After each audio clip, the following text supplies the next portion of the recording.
శ్రీ మాత్రే నమ. శ్రీదేవి భాగవతం చదువుతున్నాం. వ్యాస భగవానుడు మనకు ప్రసాదించిన దేవీ భాగవతాన్ని ఆచార్య బేతవోలు రామబ్రహ్మం గారు తెలుగు చేశారు. ఆ గ్రంథం చదువుతున్నాం. ముందుగా ప్రార్థన. శ్రీ మాత్రే నమ. శుక్లాంబరధరం విష్ణు శశివర్ణం చతుర్భుజం ప్రసన్నవదనం ధ్యాయేత్ సర్వ విఘ్నోపశాంతయే. శ్రీ విద్యాం జగతాం ధాత్రీం సర్గస్థితిలయేశ్వరీం నమామి లలితాం నిత్యాం మహాత్రిపురసుందరీం.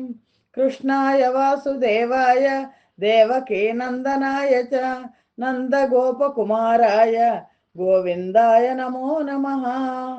నమోస్తు తే వ్యాస విశాల బుద్ధే పుల్లారవిందాయత పత్రనేత్ర ఏన త్వయా భారత తైల పూర్ణః ప్రజ్వాలితో జ్ఞానమయ ప్రదీప. శ్రీమాత్రే నమ. నైమిసారణ్యంలో సౌనకాది మహర్షులకు సూత మహాముని దేవీ భాగవత గాథలను తెలియజేస్తున్నారు. తృతీయ స్కంధంలో ఉన్నాం మనం. జనమేజయుడి దగ్గరికి వ్యాస భగవానుడు వచ్చి, జనమేజయుడు సర్పయాగాన్ని ఆపిన తర్వాత అతనికి స్వాంతన కలగడానికి దేవీ ఉపాసన చేయమని చెప్పారు. దేవీ మహాత్మ్యం కథలను తెలియజేస్తున్నారు.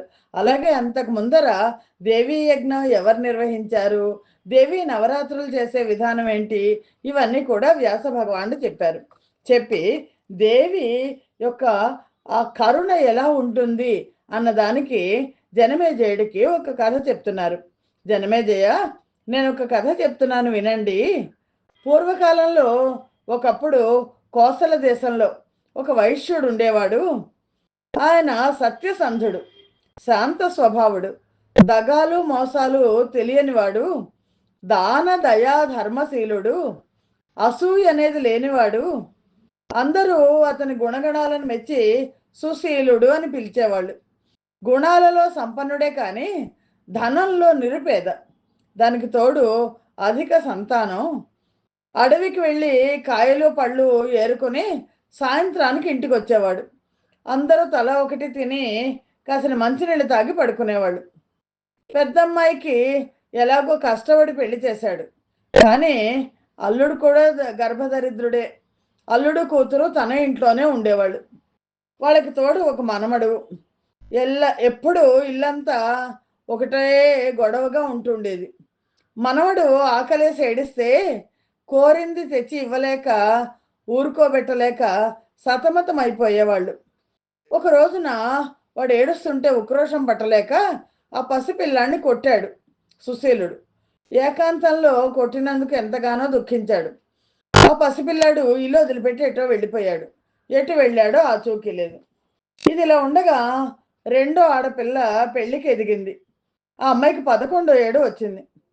ఆ రోజుల్లో 11వ ఏడు దాటేలోగా పెళ్లి చేయకపోతే కన్యాదాన ఫలం దక్కదు అని అనేవాళ్ళు.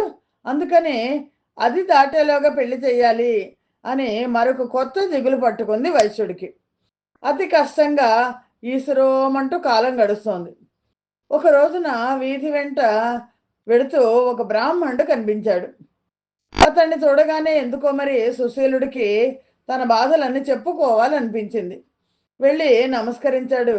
ఆ బ్రాహ్మణుడు ఏనా ఆయన అని అడిగితే మొత్తం తన కష్టాలన్నీ కూడా వివరంగా చెప్పుకున్నాడు.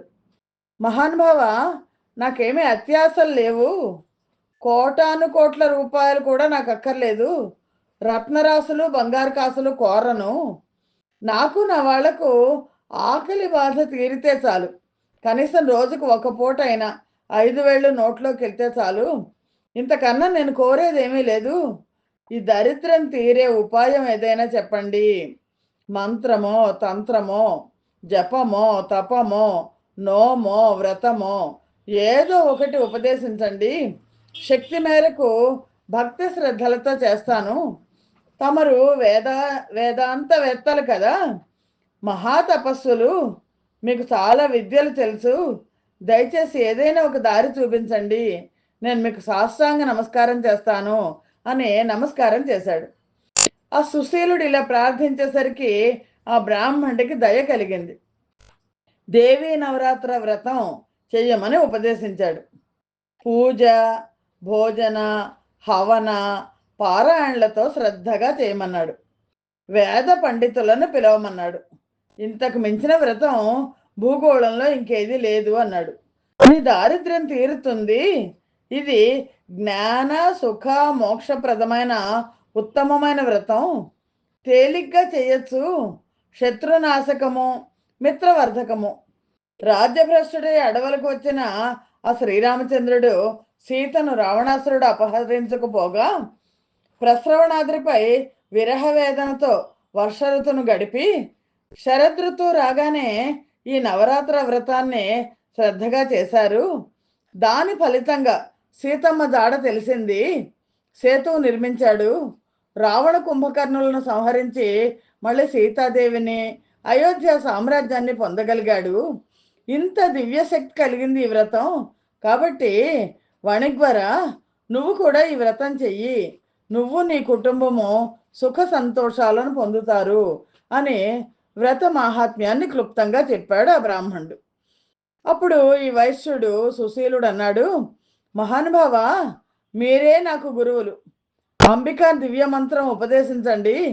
నా శక్తి మేరకు నవరాత్ర ఉత్సవాలు చేస్తాను అని సుశీలుడు ప్రాధేయపడ్డాడు.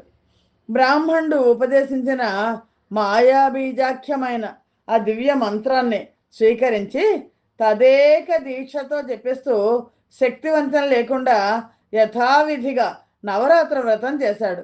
సుశీలుడికి తినడానికే తిండి లేదు, మానసికంగానే చేశాడు మొత్తం అంతా. అలా ఆ తర్వాత క్రమంగా అతనికి కొంచెం ధనం రావడం మొదలెట్టింది. క్రమం తప్పకుండా ఏటేటా చేశాడు. 9వ సంవత్సరం నవరాత్రులు జరుపుతుంటే మహాష్టమి నాటి అర్ధరాత్రి జగదీశ్వరి సుశీలుడికి స్వప్నంలో సాక్షాత్కరించింది. అనేక వరాలను ప్రసాదించి కృతకృత్యుణ్ణి చేసింది అని జనమేజయుడికి వ్యాస మహర్షి చెప్పారు. అప్పుడు జనమేజయుడు అడిగాడు, వ్యాస మహర్షి, ఈ వ్రతాన్ని శ్రీరామచంద్రుడు కూడా చేశాడు అని చెప్పారు కదా, నాకు ఆ వివరాలు దయచేసి చెప్పండి అన్నాడు. అంటే వ్యాస మహర్షి సుశీలుడి కథ చెప్పిన తర్వాత శ్రీరామచంద్రుడి అమ్మవారిని ఎలా ఉపాసించాడు అన్నది చెప్పారు. అది తర్వాత సంచికలో చూద్దాం. స్వస్తి ప్రజాభ్య పరిపాలయంతాం న్యాయేన మార్గేణ మహం మహేషాః. గోబ్రాహ్మణేభ్య శుభమస్తు నిత్యం. లోకా సమస్తా సుఖినో భవంతు. శ్రీమాత్రే నమః. యదక్షర పదభ్రష్టం మాత్రాహీనం తు యద్భవేత్ తత్సర్వం క్షమ్యతాం దేవి నారాయణి నమోస్తుతే. సర్వం శ్రీమాత చరణారవిందార్పణమస్తు.